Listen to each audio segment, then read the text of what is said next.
साल गुजरते गए, हम सवाल करते रहे, जवाब गुजरते गए। एक उम्र थी जो नौकरी के नाम कर दी, और देखते देखते कई मौसम गुजरते गए। किसी के हाथ में उम्मीद है और दोनों के बीच बस एक नौकरी का फासला है।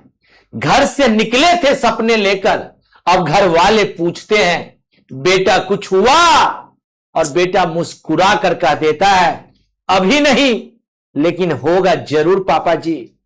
साथियों नमस्कार, आज मैं किसी को सिर्फ यह बताने नहीं आया हूं कि टीआरई 4 में कितनी वैकेंसी है। आज मैं उस बच्चे की आवाज बनने आया हूं जो कई साल से मैडम तैयारी में लगे हुए हैं। आज मैं उस मां की आवाज बनने आया हूं। साथियों, क्या आप सभी को मेरी आवाज आ रही है? साथियों, एक बार सभी लोग कमेंट्स में रिप्लाई करिएगा। जो अपने बेटों को पटना भेजकर हर महीने फोन पर पूछती है बेटा खाना खा लिया क्या, और फिर धीरे से पूछती है बेटा पढ़ाई कैसे चल रही है, और आखिर में सबसे डरते हुए पूछती है क्या बेटा नौकरी कब लगेगी।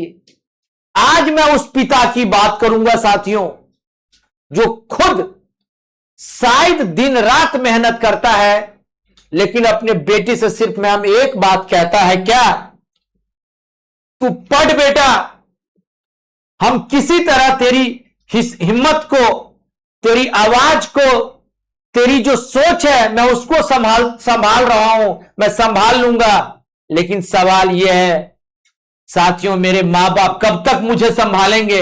मैं आज 30 साल, 32 साल, 35 साल, 37, 37 साल, 40 साल का हो चुका हूं। साथियों, यही टीआरई 4 आंदोलन का असली सवाल है। यह सिर्फ वैकेंसी का सवाल नहीं है चंदन कुमार, यह सिर्फ वैकेंसी का सवाल नहीं है, यह सिर्फ एग्जामिनेशन पैटर्न का सवाल नहीं है, यह सिर्फ नेगेटिव मार्किंग का भी सवाल नहीं है, यह पूरे पीढ़ी के भविष्य का सवाल है। साथियों, मैं एक बात आपको याद दिलाता हूं, छोटी सी मैं आपको एक बात शुरुआत करता हूं। हमने उम्र लगा दी किताबों के सफर में, तुमने तारीख लगा दी इंतजारों के सफर में। हमने मांगी थी बस मेहनत की कीमत, हमें दे दिया गया फिर क्या, एक नया इंतजार। और दोस्तों, इंतजार और इंतजार 2.5 साल का इंतजार, 2.5 साल का इंतजार। साथियों, यहीं से सरकार से मेरी पहली बात शुरू होती है।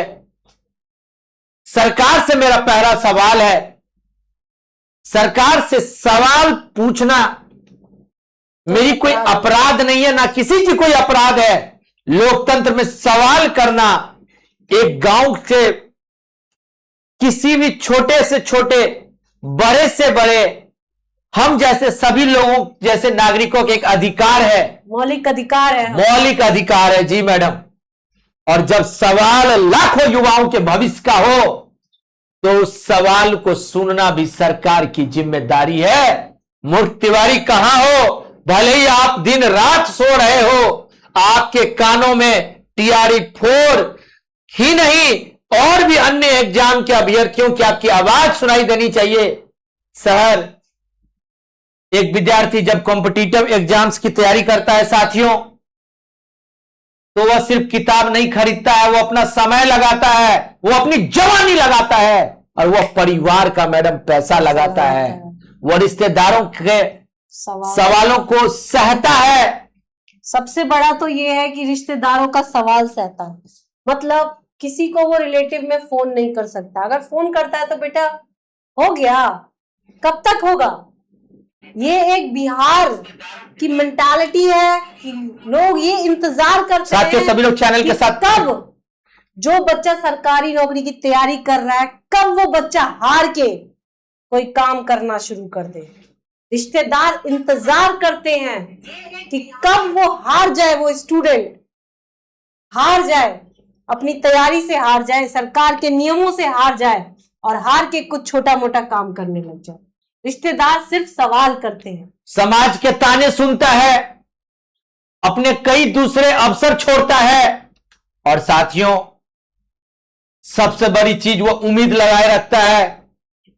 अब जरा सोचो, जहां सरकार की भर्ती प्रक्रिया में ही कोई अनिश्चितता दिखाई दे रही है। बिल्कुल अनिश्चितता ये कि कब वैकेंसी आएगा, कब एग्जाम होगा, कब सिलेक्शन होगा, कब नियुक्तियां पत्र। तो मैडम सबसे ज्यादा नुकसान किसका होता है? उस बच्चे का, पीढ़ी का। जो भारत एक विकसित विकासशील देश है, वहां पे जो पॉपुलेशन है वो न्यू जनरेशन, जिसको हम जेन जी के नाम से जानते हैं, उसकी पॉपुलेशन कितनी ज्यादा है। और यहाँ पे भारत जो है वो एक बेरोजगारी से लड़ रहा है, बेरोजगारी। और बिहार में सिर्फ शिक्षित बेरोजगारी है। शिक्षित बेरोजगारी मतलब पढ़े लिखे सरकारी नौकरी के जाल में फंसे हुए स्टूडेंट्स हैं, जो आप मेरी बात से सहमत होंगे कि आप 2.5 साल, 5 साल या 6 साल, कोई 10 साल से पटना में रह रहा है और ये सरकारी नौकरी के जाल में फंसा हुआ है। तो क्या सरकार को अपनी नीतियों में पारदर्शिता नहीं लानी चाहिए? क्या सरकार को नए नए नीतियां लानी चाहिए ताकि एग्जाम सही तरीके से, प्रॉपर तरीके से कंडक्ट कराया जाए और हर एक बच्चे को नौकरी दी जाए? साथियों, सरकार के द्वारा जारी किया गया कैलेंडर एक तारीख है, लेकिन कैंडिडेट के लिए वह तारीख मैम एक जिंदगी का सबसे बड़ा प्लानिंग है। बिल्कुल, उसके लिए भविष्य का एक सुरक्षित करने वाली एक तारीख है, उसके जीवन में लिखा जाने वाला एक सबसे बड़ी तारीख है। साथियों, उसकी एक प्लानिंग होती है, वो रिवीजन की तारीख है, वो मॉक टेस्ट की तारीख है, वो उसके घर जाने की तारीख है, वो उसके नौकरी की उम्मीद की तारीख है। क्योंकि साथियों, तारीखें तो बदलती रही, साल गुजरते गए, हम सवाल करते रहे, जवाब गुजरते गए। एक उम्र थी जो नौकरी के नाम कर दी और देखते देखते कई मौसम गुजरते गए। इस छठ एक छठ जाता है, दूसरा छठ आता है, तीसरा छठ आता है, बच्चा सिर्फ इंतजार करता है कि कब हमें नौकरी मिलेगी। बच्चा कितने एग्जाम्स की प्रिपरेशन करता है, एसएससी, टीआरई, बीपीएससी, और बच्चों को क्या मिलता है? तारीख। जैसे कि